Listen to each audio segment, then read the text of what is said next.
Hi! నేను మీ నేమి. ఈరోజు నేనొక చీమ మరియు పావురం కథ చెప్పబోతున్నా. ఒకప్పుడు పచ్చని అడవిలో స్వచ్ఛమైన నది ఒడ్డున ఒక చిన్న చీమ ఉండేది. ఒకరోజు ఆ చీమ నీరు తాగడానికి నది దగ్గరకు వచ్చింది.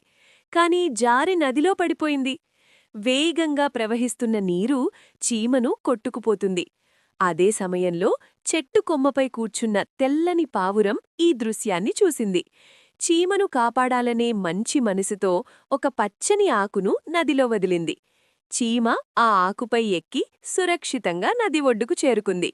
కొన్ని రోజుల తర్వాత ఒక వేటగాడు పావురాన్ని పట్టుకోవడానికి వల విసిరబోతున్నాడు. అది చూసిన చీమ వెంటనే వేటగాడి కాలిమీద కరిచింది. వేటగాడు నొప్పితో వలను వదిలేశాడు. పావురం సురక్షితంగా ఎగిరిపోయింది.